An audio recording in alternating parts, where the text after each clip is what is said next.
पिछले साल के मुकाबले में मैं समझता था इस मर्तबा आराम से बातें सुन ली जाएंगी।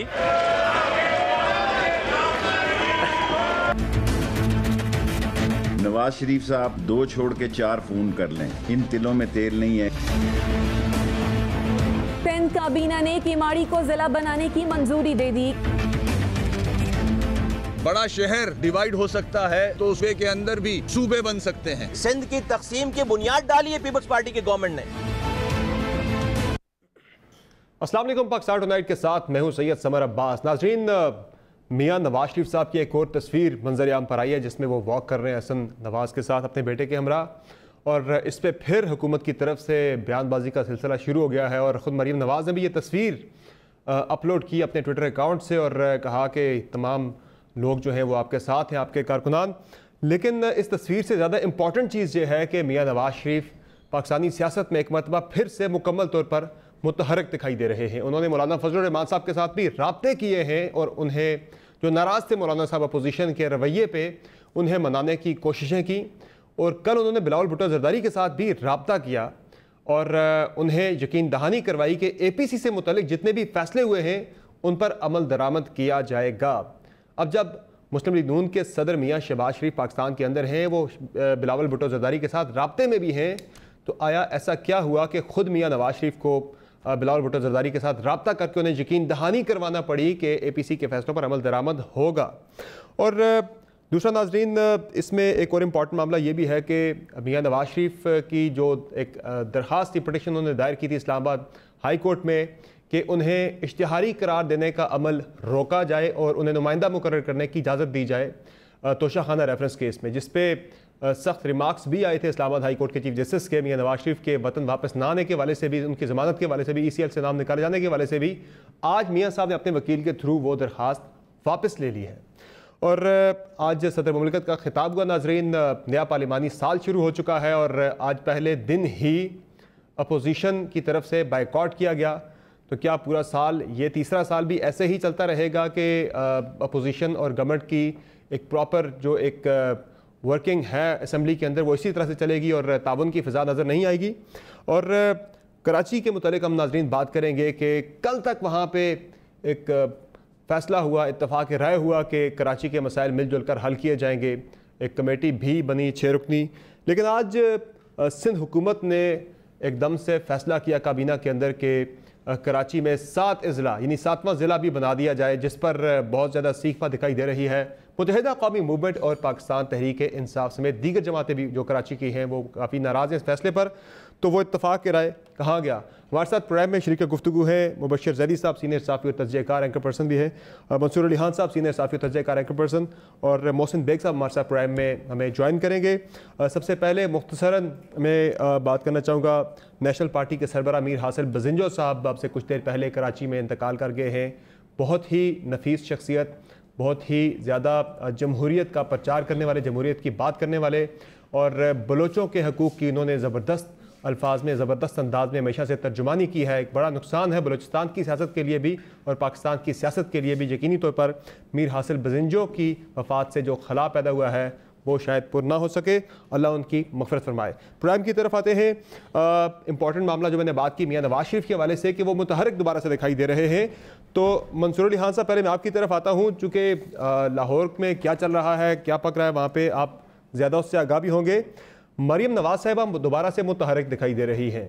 मियां नवाज शरीफ साहब फिर से मुतहरक हो गए हैं बीमारी के बावजूद, और ख़ुद अब वो मैदान में आ चुके हैं और मौलाना साहब से रब्ते कर रहे हैं, बिलावल भुट्टो जरदारी के साथ रब्ता किया है, उन्हें यकीन दहानी करवाई है कि APC के तमाम फैसलों पर अमल दरामद होगा। ऐसा क्या हो गया कि मियां साहब को खुद मैदान में आना पड़ा? शहबाज शरीफ साहब भी यहाँ मौजूद थे, मरीम साहिबा भी मौजूद थी। तो क्या ये शहबाज शरीफ साहब की जो पॉलिसी थी उस पर अदम एतमाद का इजहार कर दिया मियां साहब ने, या फिर कुछ और मामला? देखिए, मेरे ख्याल में अदम एतमाद का लफ्ज़ तो शायद कुछ ज़्यादा सख्त हो जाएगा, लेकिन ये हकीकत है कि जो डिवाइड है पार्टी के अंदर, मरियम नवाज ग्रुप कह लें और शहबाज शरीफ ग्रुप कह लें, अगर तुम इसको इसी तरह डिफाइन कर लें आगाही के लिए, तो वो मेरी नज़र में वाइडर हो गई है और वो उसके अंदर काफ़ी हद तक पोलराइजेशन अब हो चुकी है, बड़ा क्लियरली नज़र आता है। शहबाज शरीफ साहब के हवाले से मैं एक छोटा सा वाक़या आपके साथ कोट करता हूँ कि मरियम नवाज जब नैब में उस दिन पेश हुई थी और जो भी उनके ग्रुप उनके साथ गया था, वो वाकया जो कुछ भी हुआ तो उसके बाद मुझे उस ग्रुप से लोगों के फोन आए और उनकी आवाज के अंदर एक गन गरज थी, एक एक्साइटमेंट थी और उन्होंने कहा कि जनाब देखा फिर हमने करके दिखाया ना।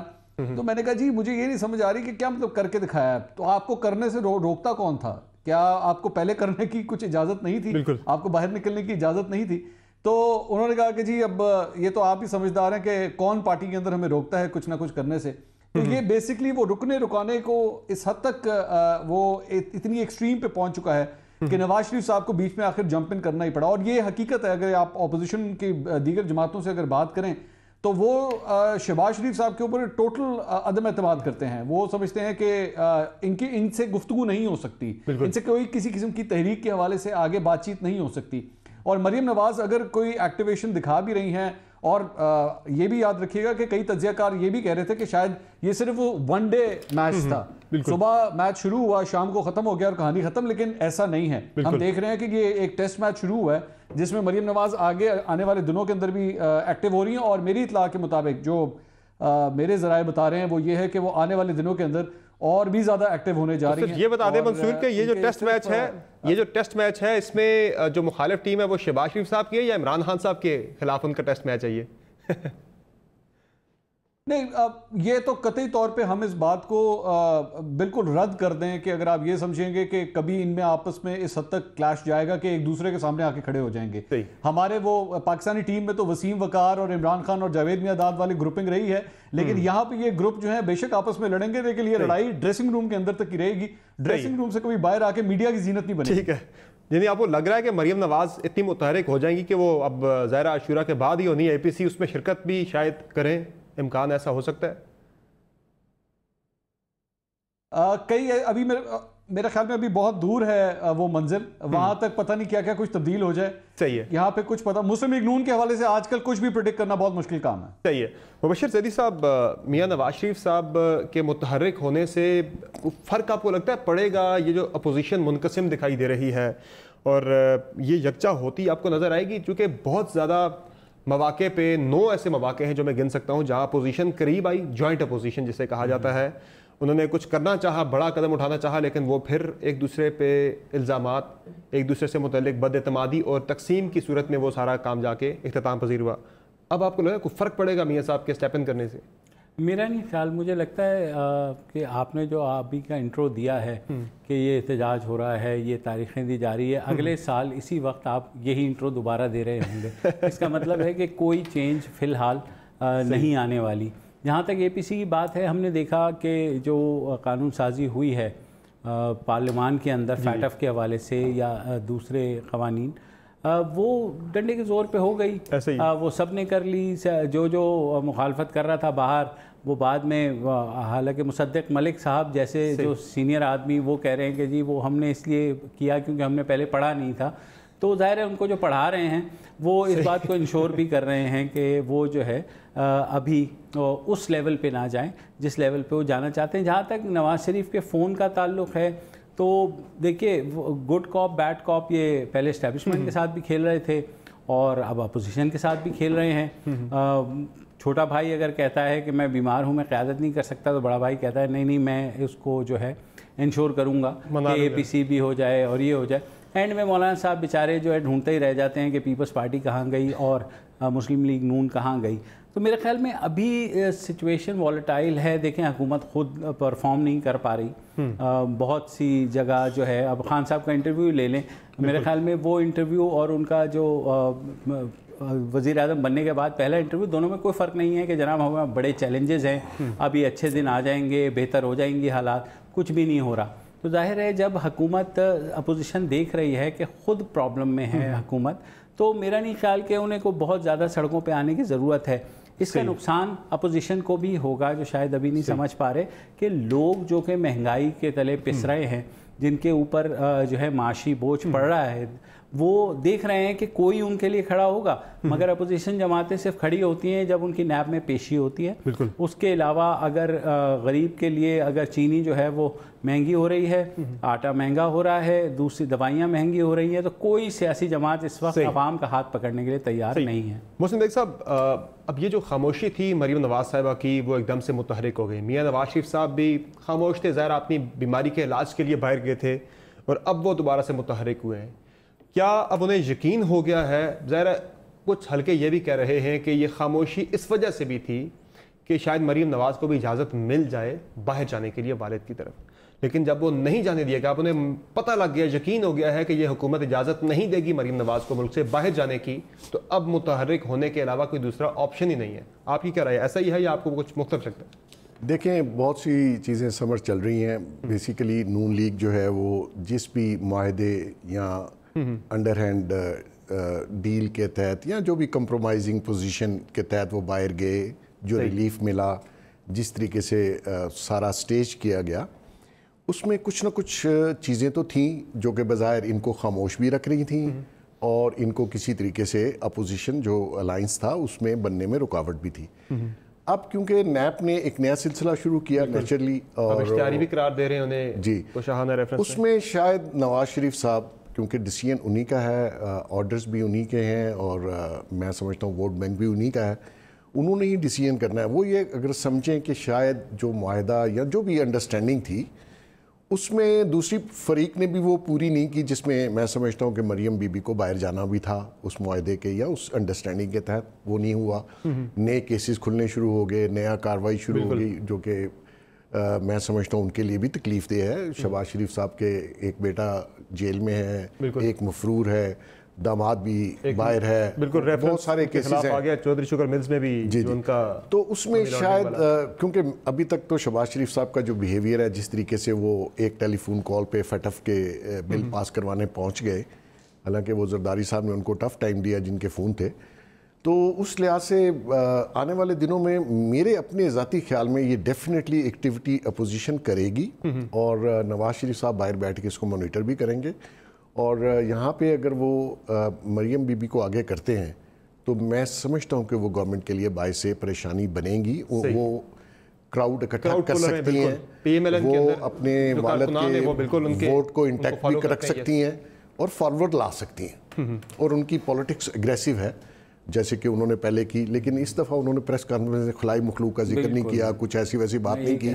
Still I think she is waiting for the green signal. अंदरूनी इख्तलाफात पे भी एक एपीसी हो जानी चाहिए मेरे ख्याल से, जो नहीं वो समर मुझे लगता है कि देखिए नून लीग इस वक्त ब्लैक से ग्रे हो गई है, अभी तक बिल्कुल वाइट नहीं हुई है पावर्स दैट बी के लिए, लेकिन कम से कम ग्रे हो गई है, और वो इस अंडरस्टैंडिंग पे हुई है कि ठीक है आप हुकूमत के ख़िलाफ़ तो बोल सकते हैं, लेकिन हमारे ख़िलाफ़ जो आपका पॉस्चरिंग थी वो कम से कम उसमें आपको नरमी लानी होगी। और यही हमने देखा है कि ये हुआ है। जब आपने बात की कि हुकूमत इजाज़त नहीं देगी मरियम को जाने की, तो ज़ाहिर है हम सब मुस्कुराए उस बात पे कि जैसे नवाज शरीफ साहब को हुकूमत ने जाने दिया था, तो बाहर वो तो कोई सामने तो हुकूमत ही थी ना। देखें, सबको पता है कि जो सामने तो हुकूमत ही थी ना, जो भी अंडरस्टैंडिंग है वो किसी और की है। चले व्हाटएवर, लेकिन सामने तो हुकूमत ही थी ना ऑन फेस ऑफ इट। तो अब मंसूर अली खान साहब, अब ये अहम सवाल इसमें अब ये भी है कि आया ये जो मुतहर्रिक होना है दोबारा से, ये लॉन्ग टर्म होगा या फिर ये भी मुख्तसर साबित होगा, फिर कोई थोड़ा बहुत रिलीफ मिल जाए तो फिर खामोशी इख्तियार कर ली जाए, या फिर अब आपको लग रहा है कि ये लंबा चलेगा काम, अब मुस्तकिल तौर पर नून लीग जो है वो मुजामती मोड में ही रहेगी, अब मुफाहमती पॉलिटिक्स जो है वो थोड़ी सी ज़रा बैक बर्नर पे चली जाएगी? अच्छा, वैसे ये मेरी आवाज़ एको कर रही है, ज़रा काइंडली ऑडियो ठीक करवा दीजिएगा। वो मज़ामती सियासत का नून लीग से कोई ताल्लुक नहीं है। नहीं, बीच में आपने एक फेज देखा ना पूरा जब मियां साहब की नाअहली के बाद। जी जी बिल्कुल मैंने देखा था, लेकिन नहीं हुआ ना, वो कंटिन्यू नहीं हो सका। वो कैसी मज़ामत है जो खुद ब खुद खामोश हो जाती है, जब केसेस खुलते हैं तो चुप हो जाती है, उसके बाद ट्वीट्स होना बंद हो जाती हैं, फिर एक्शन खुद ब खुद ऑन हो जाता है। और जिस तरह भी थोड़ी देर पहले मोहसिन साहब फरमा रहे थे कि उन्होंने चंद ऐसे अल्फाज भी इस्तेमाल नहीं किए प्रेस कॉन्फ्रेंस में जो माजी में किया करती थी। तो ये किस किस्म की मज़ामत है? ये मज़ामत पहले गेयर में चलती है, दूसरे गेयर में चलती है, तीसरे गेयर में चलती है, वक्त के हिसाब से, हवा के दबाव के हिसाब से अपनी इंटेंसिटी चेंज करती रहती है। तो मज़ामत मजूमत कोई नहीं है। मेरा एक अपना तज्जिया है, हो सकता है मैं गलत हूं। आपने सवाल किया कि ये कितना लॉन्ग टर्म होगा, शॉर्ट टर्म है या लॉन्ग टर्म है, और किस चीज पे इन्हिसार है। मेरा ख्याल में उस्मान बुज़दार साहब पे इसका इन्हिसार है। अच्छा, बस मैं इस हद तक की बात करूंगा कि उस्मान बुज़दार साहब के ऊपर इन्हिसार है कि मुस्लिम लीग नून किस हद तक मज़ामत दिखाती है। और जो उनके खिलाफ केसेस भी खुले हुए हैं, ये मामले सारे इंटरलिंक्ड आपको नजर आ रहे हैं कि गेम फिर कुछ और है। बिल्कुल बिल्कुल। और वो अगर उन केसेस का कोई ऐसा रिजल्ट आ गया जो पाकिस्तान तहरीक इंसाफ की पसंद का ना हो, और ख़ास तौर पे खान साहब ने जो कल पोजीशन ली है बुज़दार साहब के परसों जो पोजीशन ली है बुज़दार साहब के हवाले से, उसके बाद तो नून लीग के अंदर खुद एक एक्साइटमेंट नज़र आ रही है कि खान साहब जो है वो बुज़दार साहब को हर सूरत सपोर्ट करने के तैयार है। लेकिन वहाँ पे जो हमारे पास इतलात हैं वो ये है कि बुज़दार साहब के लिए आने वाले दिन जो है वो मुश्किल साबित हो सकते हैं, और अगर खान साहब ने अपनी पोजीशन ना चेंज की तो नून लीग के अंदर फिर आपको वाकई बहुत ज़्यादा एक्टिविटी नज़र आना शुरू हो जाएगी। बिल्कुल। और इस पर मुबशर भाई थोड़ी देर पहले मैं आपसे भी बात कर रहा था कि कुछ प्रेशर डल रहा है हुकूमत के ऊपर कुछ हलकों की तरफ से कि बुज़दार साहब को अब हटा दें। पैगाम बड़ा वाज़ेह मिल चुका है लेकिन वो नहीं किया जा रहा, जिस पे अब चीज़ें काफ़ी ज़्यादा आगे बढ़ेंगी और ये चीज़ें काफ़ी आगे तक जाएंगी। मंसूर अली खान ने बिल्कुल दुरुस्त निशानदेही की है कि अब अपोजिशन जो है वो ज़रा मज़ीद स्ट्रेंथन हमें होती नज़र आएगी आने वाले दिनों में। देखिए, बुज़दार साहब पहले दिन से एक लाइबिलिटी थे और शायद रहेंगे, मगर खान साहब का ये जो एटीट्यूड है उनको डिफेंड करने का, मैं हैरान हूँ इस दफ़ा उन्होंने वसीम अकरम प्लस के अलक़ाब नहीं नवाजे बुज़दार साहब के लिए। शायद वसीम अकरम नाराज़ हो गए होंगे ओरिजिनल के उनके साथ, मतलब उन्होंने क्या गुनाह किया। मगर देखिए, आपको समझना होगा खान साहब की साइकी को, समहाउ वो इस बात पे तैयार नहीं होंगे। अब इस्टेब्लिशमेंट जो मर्ज़ी कर ले या नैब जो मर्ज़ी कर ले, इधर उधर करके टफ़ टाइम देगी तो ज़ाहिर है एजिटेट होंगे इमरान खान साहब। और इमरान खान साहब क्योंकि अनप्रेडिक्टेबल हैं तो मेरे ख्याल में इस्टेब्लिशमेंट भी एक जो है हद तक जाएगी। उसके बाद इस्टेब्लिशमेंट के अंदर भी ये फीलिंग है कि अगर बहुत ज़्यादा खान साहब को पुश किया गया तो वहाँ से रिएक्शन भी आ सकता है। और आपको पता है रिएक्शन आ जाए तो एक कन्फ्रंटेशनल किस्म की फ़ज़ा पैदा हो जाती है, अनसर्टेनिटी शुरू हो जाती है, गवर्नमेंट को भी सूट नहीं करती, किसी को भी सूट नहीं करती फॉर दैट मैटर। तो अभी मेरे ख्याल में प्री मैच्योर है कि हम जैसे मंसूर कह रहे हैं कि नून लीग जो है शायद उसमें एक्साइटमेंट है, मगर मेरे ख्याल में जब ओरिजिनल बंदे में एक्साइटमेंट नहीं है बुज़दार साहब में तो फिर इधर उधर। लेकिन नून लीग तो मोहसिन बेग साहब इस चीज़ पे भी काफ़ी खुश हैं। उनके कई रहनुमा बरमला इस बात का इजहार भी करते हैं कि हम तो खुश हैं कि बुज़दार साहब 5 साल पूरे लगाएं, यही हमारी 2/3 अक्सरियत के साथ वापसी की ज़मानत होगा बुज़दार साहब का 5 साल रहना इक़्तिदार। इसमें कोई शक ही नहीं है कि जितना वोट बैंक उन्होंने लूज किया था पंजाब में वो वापस आ रहा है। और जो लोग वैक्यूम की वजह से जो खला छोड़ गया गवर्नेंस का बुरा हाल है। उस्मान बुज़दार साहब was not the PTI face, और लोगों ने पंजाब में पीटीआई को जो वोट दिए वो उस्मान बुज़दार साहब को नहीं दिए थे। वो एक उम्मीद थी जिसके लिए वोट दिए कि नया पाकिस्तान होगा, इस्लाहात होंगी, चेंज आएगा। पीटीआई का वोटर मॉडरेट है, upper middle class, lower middle class है। उन लोगों ने उस्मान बुज़दार के लिए वोट नहीं दिया था, आपने उनकी तौहीन की इसको बिठा के। आज वैसे जावेद चौधरी साहब ने अपने कॉलम में भी अपनी मुलाकात का अहवाल लिखा है जो बुज़दार साहब के साथ उनकी हुई है। उसमें वो बुज़दार साहब खुद ये बात कहते हैं कि मैं तो खान साहब को जानता ही नहीं था, कभी मेरी मुलाकात ही नहीं थी, जानने से मुराद मेरी कभी मुलाकात नहीं थी। पहली मुलाकात मेरी वो पहली बार इस्लामाबाद में गवर्नमेंट के जहाज़ में आए थे, एहसन जमील गुजर के साथ जब इस्लामाबाद आए मुलाकात की, वो कह रहे पहली मुलाकात मेरी वो थी। अब मसला ये आ रहा है कि नून लीग का वोट बैंक स्ट्रांग हो रहा है, वापस आ रहा है। लोगों ने कहना शुरू किया कि खाते तो हैं, चलो लगाते भी थे, काम भी चल रहा था, मईशत भी चल रही थी, जैसे कैसे भी था। अब आप देखें कोई रिलीफ अवाम को नहीं मिला, गवर्नेंस बहुत बुरी हुई। और जब आपको कुछ हल्के, जिसका अभी आपने जिक्र किया, वो कह रहे हैं कि आप इसको चेंज करें। देखें, बहुत अरसे बाद पंजाब नवाज लीग के हाथ से निकला था। खान साहब को चाहिए था कि ऐसा शख्स वहाँ अपॉइंट करते जो उसको इंटैक्ट करता और आगे लेके चलता, सिक्योर करते। और पंजाब एक ऐसा प्रोविंस है समर के जो पंजाब जीतेगा वो फेडरल में गवर्नमेंट बनाएगा। जो असद उमर साहब बात करते हैं मंसूर अली खान साहब के, इमरान खान साहब क्रीज पे सेट हो गए हैं। वो एक तरफ तो बैट्समैन सेट हुआ है क्रीज की, दूसरी तरफ दूसरा बैट्समैन भी साथ आपके खड़ा होता है, 2 बैट्समैन खड़े होते हैं क्रीज पे, तो साथ वाला अभी तक सेट नहीं है, तो वो पार्टनरशिप फिर कैसे बिल्ड होगी? खबर आपको दे देता हूँ। जो वज़ीर आला के लिए 2-3 लोग हैं जिनके नाम लाहौर में गर्दिश कर रहे हैं, बिल्कुल, उनमें से एक साहब से मेरी बात हुई और उन्होंने ये क्लेम किया है कि जी हमने नून लीग के अंदर 33 MPA को कांटेक्ट कर लिया है और वो क्रॉस भी करेंगे फ्लोर अगर नए CM के इलेक्शन की बात होती। मतलब आप मेरा कहने का मकसद है कि कहानी यहां तक पहुंच गई है कि नंबर गेम्स डिस्कस हो रहे हैं इस वक्त, बिल्कुल, नए CM के हवाले से। अच्छा, जब मेरी ये बात नून लीग वालों से हुई, मैंने कहा जी वो क्लेम कर रहे हैं कि 33 MPs जो हैं वो उनके पास हैं, तो नून लीग के उस जरिए ने मुझे कहा कि जी 33 नहीं है, 15 है। तो 15 तक का मान, यानी कि कम से कम दोनों साइड से ये स्टोरी तो कंफर्म हो गई कि नंबर गेम्स पे काम शुरू हो चुका है। तो अगर नंबर गेम्स तक कहानी पहुंच चुकी है और लोग डिस्कस हो रहे हैं, मुख्तलिफ नाम डिस्कस हो रहे हैं, तो इसका मतलब मामला फिर सीरियस है। और कुछ जगहों पे, अब जारी बात है नाम मैं नहीं लेना चाहता, वहां पे काफी हद तक लोगों की स्क्रूटनीज होके, उनकी फाइल्स देख के, उनके 3D उनका जो मुआवजा करके क्लियरेंसेस भी हुई हैं। तो मामला अब यहां तक, और उसके बाद भी अगर खान साहब जो है वो ये पोजीशन ले रहे हैं कि मैंने IB से चेक करवाया और ऐसी बात नहीं है। अब ये एक स्टेटमेंट बहुत गलत किस पॉइंट ऑफ व्यू से है, बिल्कुल, कि आप बीइंग प्राइम मिनिस्टर आपने कह दिया जी मैंने IB से चेक कराया, सब कुछ क्लियर है। कल को अगर नैब ने कह दिया कि नहीं जी हमें तो फॉल्ट लगता है और हम इनको कन्विक्ट करेंगे, तो आपने IB और नैब को आमने सामने लाके खड़ा कर दिया। सही।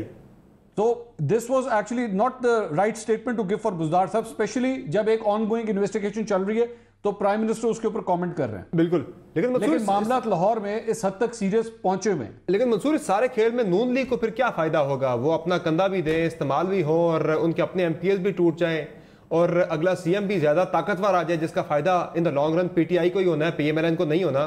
PMLN को तो एक कमजोर CM सूट करता है जो आगे उनके लिए स्पेस बने दोबारा से, तो उनको फिर क्या फायदा है सारे गेम में अपना हिस्सा? अच्छा, ये जो अभी थोड़ी देर पहले आपने मुबशर साहब फरमा रहे थे ना कि नून लीग जो है वो ब्लैक से ग्रे में आ गई है, नून लीग को इस सारे मामले में क्या नजर आ रहा है? उस सारे मामले में ये नजर आ रहा है कि बुज़दार साहब की बैकिंग खान साहब ने नहीं छोड़नी।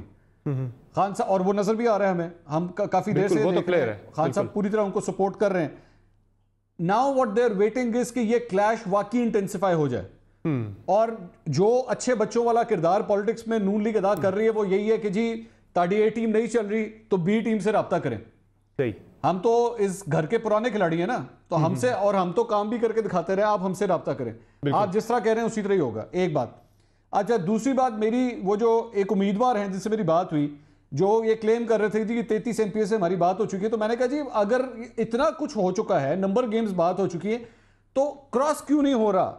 मसला क्या है? क्यों, what is the red line जिसकी वजह से ये सब कुछ हो नहीं रहा? इतना कुछ हो गया, बुज़दार साहब की गवर्नेंस पे बात हो गई, इल्जामात इतने सवेर लग गए। मेरी इतलात के मुताबिक ये मामला सिर्फ यहाँ नहीं, 1-2 मामला और भी उठने वाले हैं। अच्छा, ये सिर्फ यहाँ तक मामला नहीं रहेंगे, और भी उठेंगे। बुज़दार साहब के बारे से तो बिल्कुल इत्तलात आ रही है। रेड लाइन क्यों नहीं अबूर हो रही, इसकी क्या वजह? हाँ, वहां पे मुझे जवाब ये दिया गया जी मसला ये है कि कहीं पे ये शक मौजूद है कि अगर बुज़दार साहब हटे या उनको हटाया गया या उन्होंने इस्तीफा दिया, जो नया बंदा जब लाने की मूव होगी तो कहीं हमारे साथ ही हाथ ना हो जाए। बिल्कुल सही। और दूसरी साइड से बंदा आके ना बैठ जाए। सो लैक ऑफ ट्रस्ट सारी पार्टीज के दरमियान आपस में चल रहा है, जिसकी वजह से वो फाइनल लाइन उबूर नहीं की जा रही। बहरहाल सर, यहाँ जब मैनेज करना हुआ तो एक दिन में मैनेज हो जाएंगे नंबर्स भी, चाहे जितने ही क्लोज या शॉर्ट क्यों ना हो। बॉस देख सब कुछ ऐड करना चाह रहे हैं बेसिकली, देखें जिसके लिए भी करना चाहिए। हाँ, ये है करने वाले जिसके लिए करना चाहे। ये समर शुरू दिन से बात दुरुस्त है। वहाँ पे जो सबसे इम्पोर्टेंट कैंडिडेट है वो चौधरी परवेज इलाही है। बिल्कुल, उन्होंने सेंटर छोड़ा इसीलिए था कि मैं पंजाब में रहूँगा, और उनका होमवर्क कंप्लीट है। मंसूर साहब ने जो एनालिसिस किया बहुत अच्छा, लेकिन वो मेन प्लेयर हैं, सिर्फ उनको ग्रीन सिग्नल यहाँ से पिंडी से चाहिए, जो कि नहीं मिल रहा, वरना उस्मान बुज़दार साहब अब तक घर चले गए होते, वही जो जहाँ पे लाइट नहीं होती। मकसद ये है कि एस्टेब्लिशमेंट चाहती है कि आप चेंज करें, खान साहब चेंज नहीं करना चाहते। एस्टेब्लिशमेंट के जो हायर हायरार्की है वो परवेज़ इलाही को लाना भी नहीं चाहते। अब गेम बीच में फंसी हुई है। ये इसका बिल्कुल जो है एंड सीन आप समझ लें 1 आध महीने में हो जाएगा।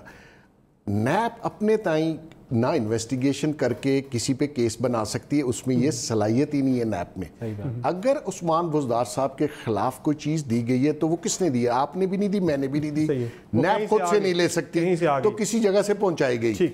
और जिस जगह से पहुंचाई गई है उन्होंने अभी 3-4 चीज़ें और पहुंचा दी हैं, वरना आपने मुझे लिकर लाइसेंस के लिए बुलाया और आप मेरी प्रॉपर्टीज के पीछे मुझसे पूछ रहे हैं कि अब वो आमदन से ज्यादा एहसासों का केस भी शायद बनने जा रहा है। असल केस वो चलेगा, ये तो लिकर लाइसेंस देखिए, अगर एक चीफ मिनिस्टर जिसका डीजी एक्साइज लिकर लाइसेंस नहीं इशू करता उसको तो चीफ मिनिस्टर होना ही नहीं चाहिए। तो कहते हैं मैं वहां ऐसा गवा गया था, बुज़दार साहब कहते हैं। देख लीजिए वो तो बेचारा एक सादा आदमी है। देखिए मैं आपको एक बात बताऊं, ये जो पंजाब की पॉलिटिक्स है ना, ये बड़ी अजीब सी है, क्योंकि इसकी बुनियाद भी शहबाज शरीफ साहब ने इसी तर्ज पर रखी थी। आज वो उसी चीज को खुद भी फेस कर रहे हैं। बिल्कुल। तो मेरे ख्याल में इसका एंड सीन बहुत जल्दी होगा मेरे हिसाब में। नून लीग इसमें पार्टिसिपेट इसलिए नहीं कर रही कि उनको तो ऑटोमेटिकली फायदा है, इधर वो राइट हो लेफ्ट हो, बिल्कुल उनका तो फायदा ही फायदा, उनका वोट बैंक वापस आ रहा है। जो अभी पढ़े लिखे लोग थे वो भी ये सोचते हैं कि यार इन्होंने क्या किया। तो मकसद ये है, एंड सीन मैं समझता हूँ करीब है, उसका बेनिफिशियरी कौन होगा वो टाइम बताएगा आपको। कहीं राजा बिशारत ही बेनिफिशियरी ना हो जाए, क्योंकि परवेज़ इलाही साहब अपने लिए प्रेशर बढ़ा रहे, तो कहीं जाके राजा बिशारत पे जाके कहीं कंसेंसस हो जाए मिनिमम। पीटीआई बेनिफिशियरी नहीं होगी, शायद कोई और बेनिफिशियरी हो। जिस तरह परवेज़ इलाही साहब की बात की, तो नून लीग का हमें पता है कि उन्होंने ऑलरेडी परवेज़ इलाही को अश्योर कर दिया है कि अगर कोई भी ऐसी मूव होती है तो हम आपको सपोर्ट करेंगे। और जाहिर है परवेज़ इलाही ने इन रोड्स पीटीआई के अंदर भी बनाए हैं बहुत ज़्यादा। अब अगर चेंज होती है तो बहुत ही कम इम्कान है कि पीटीआई का ही, जिनकी भी स्क्रीनिंग हो रही है या नहीं, लेकिन मेरे ख्याल में वापस पीटीआई का कैंडिडेट नहीं आता। तो फिर कुछ भी ना रहा केपी और सेंटर के अलावा। एक अगर पंजाब में चेंज आती है तो मेरे ख्याल में 2 महीने बाद आपको फेडरल में चेंज नजर आ जाएगा। वो तो फिर जुड़ी चीजें लिंक्ड है आपस में। लेकिन यहाँ से तो स्पीकर को भेज के वहाँ के एमएनए को बिठा के 90 के करीब एमएनए को बुज़दार साहब पे एतमाद का इजहार करवाया जाता है उनसे। जी मंसूर हाल साहब कुछ ऐड करना चाह रहे हैं आप? अच्छा, मैं सिर्फ इसमें एक बात ऐड करना चाहूंगा कि परवेज इलाही के हवाले से, जहां पे ग्रीन सिग्नल देने की बात है या कुछ भी है, लेकिन परवेज इलाही के हवाले से पाकिस्तान तहरीक-ए-इंसाफ और नून लीग दोनों के अंदर एक ये शक पाया जाता है कि अगर ये आ गए तो ये हमें डैमेज करेंगे, और दोनों पार्टियों को डैमेज करेंगे। वो पीटीआई को भी डैमेज करेंगे, वो नून लीग को भी डैमेज करेंगे, वो जिसकी भी सपोर्ट से आए। लेकिन ये भी हो सकता है ना कि परवेज इलाही साहब का, परवेज इलाही के हवाले से नून लीग और वो जो दोनों ही कंफर्टेबल है। वो जो मुस्लिम लीगों के इत्तेहाद वाली बात हो रही है मंसूर, वो जो मुस्लिम लीगों के इत्तेहाद वाली बात भी एक थियरी चल रही है, तो क्या पता परवेज इलाही साहब उसी गारंटी पे नून लीग की सपोर्ट के साथ आ जाए कि कल को हम सब ने एक होकर अगला इलेक्शन लड़ना है मिलके। देखें, हमजा शहबाज शरीफ जब पंजाब असेंबली जाते हैं ना, तो कई दफा वो परवेज इलाही साहब के चेंबर में बैठे होते हैं। बात यहां तक आ चुकी है। बिल्कुल ऐसा। अच्छा, उसके बाद मुझे खुद नून लीग के एमपीएस ने कहा कि अब हम जब असेंबली के अंदर खड़े होते हैं ना, तो परवेज इलाही साहब की जो शफकत हमारे पे होती है वो तो पीटीआई के एमपीएस के ऊपर नहीं होती। कोलैबोरेशन इस हद तक आ चुका है, आपस में बर्फ बिल्कुल पिघल चुकी है। उन्होंने कहा कि जी हमारे परवेज इलाही साहब से ताल्लुकात तो बिल्कुल न्यूट्रल हैं, वो तलखियां वलखियां सब खत्म हो चुकी हैं। अब वहां पे भी बात ये है कि क्या तक हो जाएंगे कि हाल ही उनको टोटली अपनी पार्टी में इनवाइट करना है। बिल्कुल। अब ये हो सकता है मुबशिर जैद साहब, आपको लग रहे हैं इम्कानात के आने वाले दिनों में ये इम्कान आपको नज़र आ रहा है कि मुस्लिम लीगें फिर से मुत्तहिद हों और परवेज इलाही साहब नून लीग का फिर से इत्तेहाद हो जाए? लेकिन नून लीग के अंदर तो फिर यही है कि उनको उनके नीचे रह के काम करना पड़ेगा, क्योंकि मुस्लिम लीग नवाज के अंदर तो फिर मियां नवाज शरीफ या शरीफ खानदान से बाहर तो वो जाएंगे नहीं किसी सूरत में। देखिए, मुझे नहीं लगता कि कोई इत्तेहाद होगा इस तरीके से। चल तो रही थी नून लीग, हाँ, वो डिस्कशंस भी चल रही थी उनकी आपस में, मुलाकातें डेस्परेट थे इनिशियली, और तभी उन्होंने यकीन भी दिलाया था परवेज इलाही को कि अगर आप करते हैं, ये शुरू की बात है। अभी कोई लेटेस्ट मुझे नहीं पता, मंसूर ज़्यादा इसमें बेहतर जानते होंगे, मगर मेरा नहीं ख्याल कि नवाज शरीफ इस बात पर मानेंगे। वो पंजाब की हद तक तो ठीक है कि वो सपोर्ट कर देंगे, लेकिन मुस्लिम लीगों के इंज़माम पर नहीं मानेंगे। और जहाँ तक परवेज इलाही की शफकत की बात है, तो आज 2 साल होने को आ गए, चौधरी निसार पंजाब असेंबली में हल्फ लेने तक नहीं आए और उनकी सीट इंटैक्ट है। और वो इसी उम्मीद पे बैठे हैं, इसी आस पे बैठे हैं कि शायद वो वक्त आ जाए कि मुझे ही सीएम बना दिया जाए। तो जिससे उन्हें यकीन दहानी हो गई, तो अगले दिन आके उन्होंने हलफ उठा लेना। ऐसी सूरत हाल में जो है हर बंदा जो एक शेरवानी लटका ज़रूर लेता है अपने पीछे के, शायद कहीं नज़र पड़ जाए, तो जब वॉलेटाइल हो जाती है सिचुएशन। लेकिन मसला यहाँ बुज़दार साहब का है और इमरान साहब का है। अगर इमरान इसी तरह डटे रहे मेरे ख्याल में, तो हम ये भी देख सकते हैं कि हो सकता है इस्टेब्लिशमेंट थोड़े अरसे के लिए पीछे हट जाए और दोबारा कहे कि ठीक है, एक अंडरस्टैंडिंग में पहुँच जाए कि हम 6 महीने या साल और देख लेते हैं, if he performs then we can. देखिए परफॉर्मेंस तो परफॉर्मेंस नहीं है, परफॉर्मेंस आ नहीं सकती। जो हुक्मरानी है या गवर्नेंस है उसको बहुत टाइम लगता है सीखने में। बिल्कुल। दूसरी बात यह है कि पीटीआई को जो असल डैमेज हुआ है बुज़दार साहब की वजह से, वो पीटीआई की तंजीम है, पार्टी है पंजाब के अंदर। क्योंकि जो चीफ मिनिस्टर है वो खाली चीफ मिनिस्टर नहीं होता, वो अपनी पार्टी को भी साथ लेके चलता है। आप लोगों को अपने सूबे के अंदर अपनी पार्टी के लोगों को अकोमोडेट करते हैं। जैसे आप प्राइस कंट्रोल कमेटीज हैं, उसमें आज तक कोई बंदा नहीं लगाया, वो नून लीग के लगे हुए हैं। आपको एडजस्टमेंट होती है, आप पार्टी के तर्जुमान लगा तो दिए, वो तर्जुमान तो तारीफों के लिए लगाए हैं ना। वो तो मैं हैरान हूं कि वो जब वो बोल रहे होते हैं तो मैं समझता हूं कि उनको शायद अपनी वो कई हुई बातें सुन नहीं पाते कि आप एक हद तक किसी की तारीफ कर सकते हैं, आपने डिफेंड करना है, वो और चीज़ है। आपकी जॉब है, आपको रखा इसीलिए गया, लेकिन खुदा का खौफ करें, वो बात मत करें जो आवाम सुनना नहीं चाहती। तो मकसद ये है कि डैमेज तो पीटीआई हुई है पंजाब में एज ए तंजीम की वजह से। जी सर, तर्जुमानों का ये हाल है कि सारे इतने ज्यादा हैं कि सारे एक दूसरे के हवाले से ना हमें फोन करके कह रहे होते हैं उसको अपने प्रोग्राम में मत बुलाइएगा, मुझे बुलाइएगा जब भी बुलाना होगा। आपस में ये सूरत-ए-हाल चल रही है, बहुत ज्यादा तर्जुमान हो जाते थे। तर्जुमानों में भी कुछ बुज़दार मौजूद हैं। चले जी, यहाँ एक ब्रेक लेते हैं और ब्रेक के बाद वापस आएंगे तो कुछ दीगर मामलात भी हैं, पार्लियामेंट के हवाले से भी बात होगी। और कराची के अंदर जो इस वक्त चल रहा है, पीपल्स पार्टी ने यकतरफा एक इकदाम आज उठा लिया वहाँ की सिंध हुकूमत ने, और 7वां ज़िला एक बना दिया है जिस पे काफ़ी नाराज़ है वहाँ की दीगर जमातें। बातों की ब्रेक के बाद हमारे साथ रहिएगा।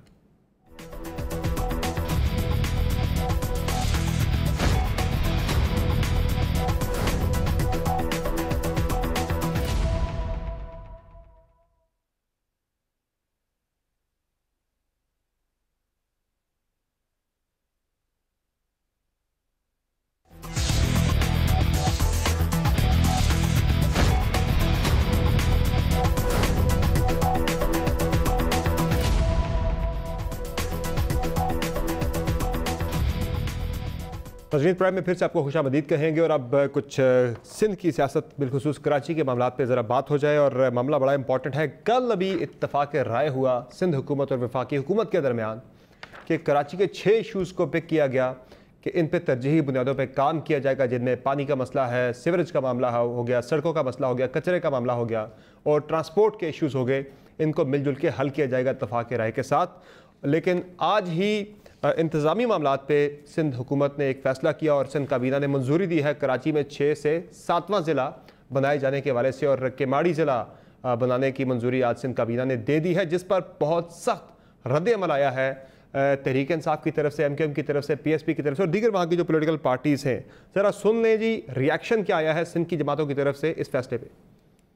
पूरे मुल्क में जितने बड़े शहर हैं वो एक डिस्ट्रिक्ट हैं, सियासी फायदे के लिए कराची को तबाह कर रहे हैं। हम इस पे रेजिस्ट करेंगे एज अ पार्टी, हम कोर्ट में जाएंगे इसके खिलाफ। बड़ा शहर डिवाइड हो सकता है, जिले बन सकते हैं, तो सूबे के अंदर भी सूबे बन सकते हैं। सिंध की तकसीम की बुनियाद डाली है पीपल्स पार्टी के गवर्नमेंट ने। जिस तरह से सिंध की तकसीम नामंजूर है तो कराची की भी तकसीम नामंजूर है। जो फैसला आज पाकिस्तान पीपल्स पार्टी ने कराची की तकसीम के ऊपर करा है, पाकिस्तान तहरीक इंसाफ इनके इस फैसले को मुस्तरद करते हैं। ये मुबशिर रज़ीद साहब क्या हुआ, ये एक दिन भी ये मामला नहीं चल सका, कल अभी इत्तफाक राय हुआ और आज ही पीपल्स पार्टी ने ये काम कर दिया। वो जो मुराद अली शाह साहब कह रहे थे कि एग्जैक्टिव मामलात में किसी को इंटरफेयर करने की इजाज़त नहीं दी जाएगी, और यहाँ पर भी by the way Fawad Chaudhry साहब ये पिछले दिनों हमारे शो पे कह रहे थे कि पकड़ के द पावर्स दैट भी उन्होंने पकड़ के सबको बिठा दिया। ये बड़ा अनफॉर्चुनेट था हम पॉलिटिकल पार्टीज़ के लिए, किसी ने पकड़ के हमें बिठाया कि बातचीत की जाए। वो खुश नहीं थी पीपल्स पार्टी सारे मामले पे, लेकिन बैठ के वो बातचीत हुई, इत्तफाक राय हो गया। लेकिन आज उन्होंने एक ऐसा फैसला किया कि जिस पे सारी दोबारा से तकसीम हो गई। देखिए, आपको समझना होगा पीपल्स पार्टी इस वक्त ये समझ रही है कि सिंध में उसको कोई चैलेंज नहीं कर सकता। अब जहाँ तक बल्दियाती इदारे हैं, अब वो अगस्त के आखिर में वो भी ख़त्म हो जाएंगे। पीपल्स पार्टी अपने एडमिनिस्ट्रेटर्स लगा देगी। तो पीपल्स पार्टी को तो इस वक्त नज़र आ रहा है, जहाँ तक वो थ्रेट था गवर्नर राज का, वो हुकूमत ने खुद अपनी तरफ से वो कर दिया कि ऐसा कोई थ्रेट नहीं है और ना ही हम ऐसा कुछ सोच रहे हैं। प्लस जहाँ तक बात हुई है तरक्याती कामों की, तो सिर्फ तरक्याती कामों की बात हुई है। उधर असद उमर ने भी यही कहा था कि इसका असर जो है एहतसाब के अमल पे नहीं पड़ेगा। उसी तरह पीपल्स पार्टी ने ये कहा था कि इसका असर दीगर मामलात पर नहीं पड़ेगा। तो अब पीपल्स पार्टी के पास वो ये समझ रही है, ये ज़िला बना करके नया, कि उस वक्त वो कराची को इस तरह डिवाइड कर दे कि जो नेक्स्ट लोकल बॉडीज़ इलेक्शंस हो उसमें मैक्सिमम जो बेनिफिट पीपल्स पार्टी को हो। बिल्कुल, तो ये उन्होंने किया है। अब आप उसको चैलेंज कर दें, जो मर्ज़ी कर दें, लेकिन बहरहाल वो ये चीज़ कर सकते हैं। ये उन्होंने ज़ाहिर है गैर आइनी कदम तो नहीं उठाया, ये एक आइनी कदम है, मगर कंट्रोवर्शियल ज़रूर रहेगा, क्योंकि कराची की कंट्रोवर्सी ऑलरेडी है, कोर्ट्स के अंदर है कि जनाब वहाँ जो सेंसस हुए थे वो ठीक नहीं हुए, जो आबादी दिखाई गई वो उससे बहुत कम है जो एक्चुअल कराची की आबादी है। तो ये 7वां ज़िला बना करके मेरे ख्याल में पीपल्स पार्टी ने फर्दर कंट्रोवर्सी क्रिएट ज़रूर की है, लेकिन कोई इसको चैलेंज नहीं कर पाएगा, मुझे ये लगता है। लेकिन चैलेंज नहीं कर पाएंगे। लेकिन अब तो एक खबर ये भी आ रही है बेग साहब, कुछ इस तरह की इन्फॉर्मेशन आ रही है सिंध गवर्नमेंट के सोर्सेज से कि शायद वो बलदियाती इंतखाबात थोड़े से डिले कर दें, वो अपनी ग्राउंड वहाँ पे सेट करेंगे। अब क्योंकि बिल्कुल ऐसा ही, तो एमकेएम फायदा उठा जाएगा या तहरीक इंसाफ फायदा उठाएगी, फिर एक नई कंट्रोवर्सी, फिर बिल्कुल ऐसा है। वो चाहते हैं डिले हो, जैसे कि तहरीक इंसाफ ने भी डिले किया हुआ है, और वो जो कंट्रोवर्शियल क्लॉसेस थी बलदियाती लॉ में, उसके ऊपर ये स्टे वगैरह लिया हुआ है। ये थोड़ा सा इसको लंबा इसीलिए करेंगे कि वो चाह रहे हैं कि इंतज़ामी तौर पर वो अपने मामलात को सीधा कर लें। बेसिकली पीपल्स पार्टी ने जैदी साहब की बात बिल्कुल ठीक है कि अभी तक उनको ये अंदाज़ा हो गया है कि तहरीक इंसाफ वो डैमेज उनको नहीं कर सकती सिंध में, उनको चैलेंज नहीं है। इंटीरियर सिंध में उन्हीं का वोट बैंक इंटैक्ट है, कोई और चॉइस भी पब्लिक के पास नहीं आ रहे थे, वो खत्म हो चुके हैं। और उसमें पीपल्स पार्टी ने वो सारे ऑप्शंस भी, और समर पीपल्स पार्टी ने मेरे ख्याल में कुछ अरसे में ये रियलाइज़ किया कि हमें पिंडी वालों से तल्लुकात अपने बेहतर करने चाहिए, और वो कर रही है। और अभी मैं समझता हूँ कि उनके तल्लुकात बेहतर हो गए, क्योंकि नून लीग अगर थोड़ी सी लेफ्ट पे जाती है तो पीपल्स पार्टी चाहिए जो राइट पे हो।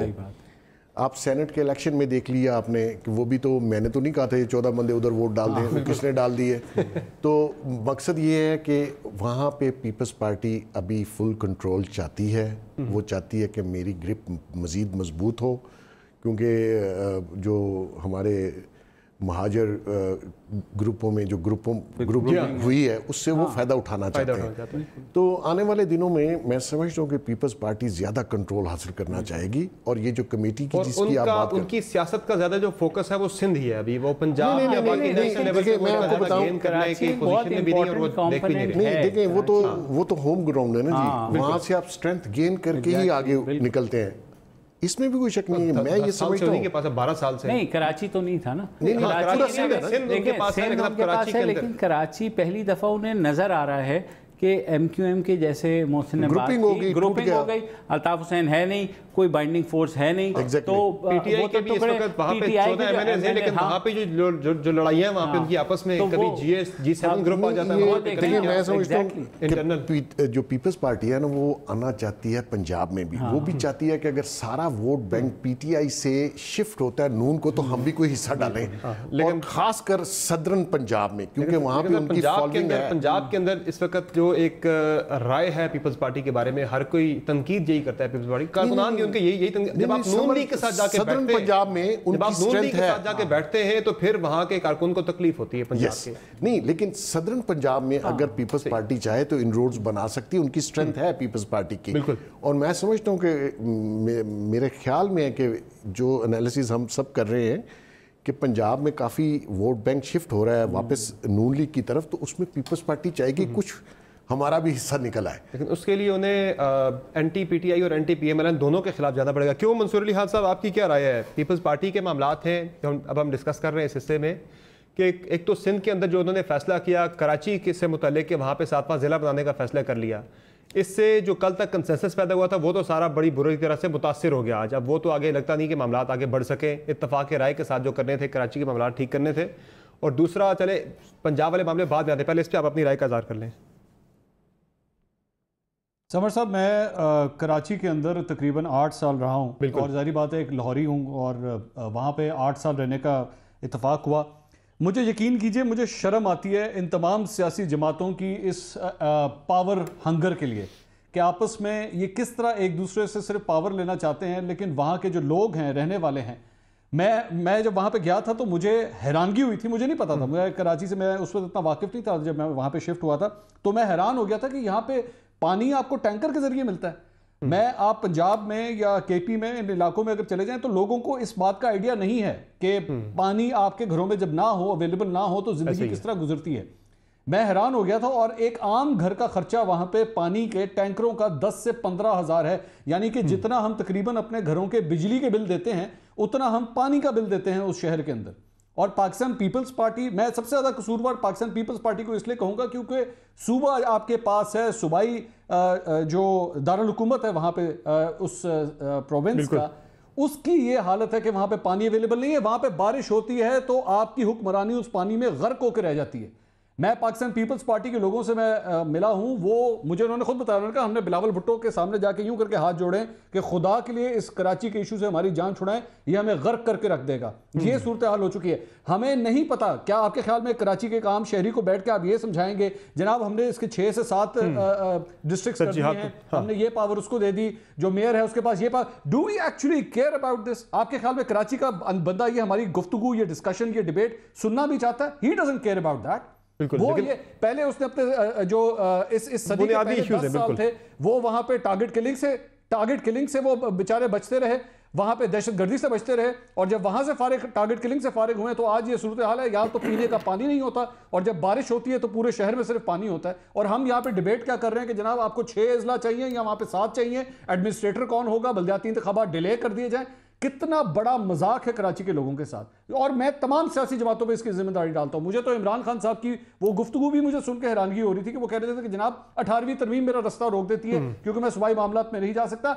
नहीं, ये डिस्कशन कोई सुनना भी नहीं चाहता आप लोगों की, ना पीपल्स पार्टी की, ना पीटीआई की, ना एमक्यूएम की। हम आपकी ये कोई डिस्कशन नहीं सुनना चाहते because all of you have failed, all of you have failed. और ये पीपल्स पार्टी की जो बात अभी थोड़ी देर पहले हो रही थी, जनाब पंजाब के अंदर एंट्री करने की कोशिश करें, लाहौर में अगर इन्होंने कोई उम्मीदवार खड़ा किया, कोई भी खड़ा किया, तो यकीन करें कि मेरे ख्याल में उसके सिर्फ मोहल्ले के वोट मिलेंगे, इससे ज्यादा नहीं उनको मिलेंगे। और जहां पे साउथ पंजाब की बात हो रही है, साउथ पंजाब के अंदर भी सिर्फ उनको, उन लोगों को, वो लोग शायद कामयाब हो जाएं जो रवायती सियासतदान हैं, वरना इनके पास बंदा नहीं मिलना आपको कि किसी को वहां पे वोट मिल जाए। यूसुफ रजा गिलानी हो गए, ठीक है, राजा परवेज अशरफ हो गए, वही पुराने लोग जिनको वोट मिला करते थे, सिर्फ उन्हीं को मिल जाएंगे। अगर मिल जाएंगे, किसी नए बंदे को पीपल्स पार्टी का वोट पंजाब से नहीं मिलेगा। ये इस खाम ख्याली से निकल जाए।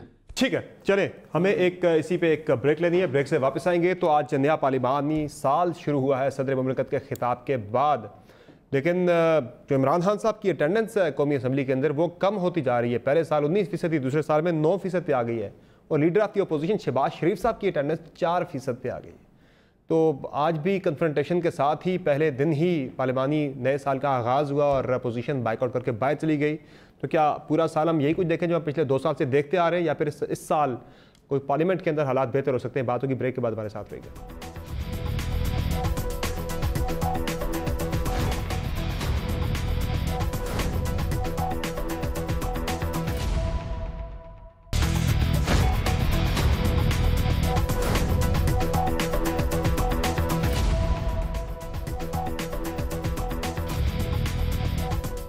वेलकम बैक दर्शकों नाज़रीन। अब बात हो जाए नए पार्लिमानी साल की। जो पिछले 2 पार्लिमानी साल गुजरे उसमें पार्लियामेंट की कारकर्दगी काफ़ी मायूसकुन रही है। और जो ये पार्लिमानी साल क्लोज़ हुआ है इसमें ऑर्डिनेंसेस ज़्यादा आए हैं, जो बिल हैं उनसे ज़्यादा ऑर्डिनेंसेस आए और 29 के करीब बिल पास हुए हैं पार्लियामेंट से और 31 के करीब जो हैं वो ऑर्डिनेंसेस पिछले पार्लिमानी साल के दौरान जारी किए गए हैं। ये परफॉर्मेंस है। और वजह क्या है कि हुकूमत और अपोजिशन का जो हम वहाँ पे कॉन्फ्लिक्ट देखते हैं, बहुत ज़्यादा महाज़ाराई देखते हैं पार्लियामेंट के अंदर, और इस तकसीम की वजह से वहाँ पे कोई कानून साजी नहीं हो सकती। लेकिन जहाँ पे कुछ अहम कानून साजी होती है तो वहाँ पे प्रेशर वगैरह डाल के करवा ली जाती है। बड़ा अनफॉर्चुनेट है, खुद पॉलिटिकल पार्टीज़ को इस बात का इदराक होना चाहिए। अब खान साहब की जो अटेंडेंस है वो 19% से कम होकर इस पार्लिमानी साल में 9% पे आ गई है। और शहबाज शरीफ साहब जो हैं लीडर ऑफ द अपोजिशन, उनकी अटेंडेंस 4% रही है। मुबश्शिर ज़ैदी साहब, इस पार्लिमानी साल तीसरा साल शुरू हुआ आज से सदर मुमलिकत के खिताब के बाद। आज भी अपोजिशन का उसी तरह से रिवायती तौर पे बाइकआउट हुआ, नारेबाजी हुई, शोर शराबा हुआ और वो निकल गए बाहर।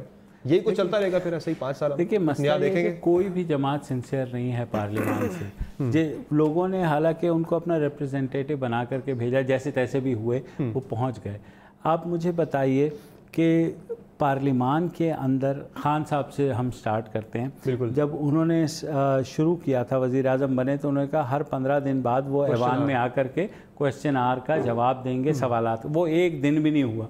उसके अलावा जो बिल्स हैं, जहाँ तक कुछ ह्यूमन इंटरेस्ट लिटिगेशन हुई है, डोमेस्टिक वायलेंस पर हुई है, चाइल्ड अब्यूज़ के ऊपर हुई है, लेकिन वो भी आप देखेंगे तो कोई वाक़यात, इवेंट्स ऐसे हो जाते हैं जिसकी बिना पर बिल आया, वो एक वाक़े से जुड़ा हुआ होता है, जो लोगों के इंटरेस्ट के लिए, अवाम के इंटरेस्ट के लिए कोई इसमें कानून साजी में ना हुकूमत संजीदा है और ना ही अपोजिशन संजीदा है।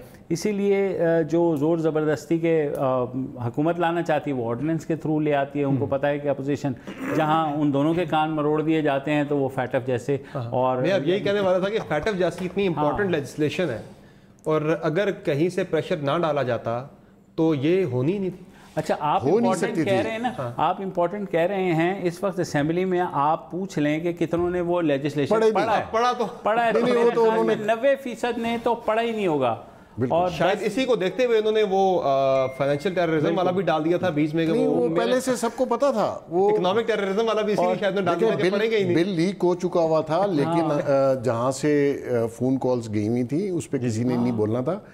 और दूसरी बात है समर के, इसमें सबसे जो मेन पार्ट है वो पीटीआई सरकार में है। ऐसा ही है, बड़ा पार्लियामान का माहौल जो है वो सरकार ने रखना होता है। और अगर आप गवर्नमेंट आपकी बन गई, अपोजिशन का शुरू में बिहेवियर अच्छा था, लेकिन हम पीटीआई ने एज ए गवर्नमेंट उनको बहुत दुत्कारा और उनको साथ लेके नहीं चले, इसीलिए आपकी इस्लाहात नहीं हो सकी।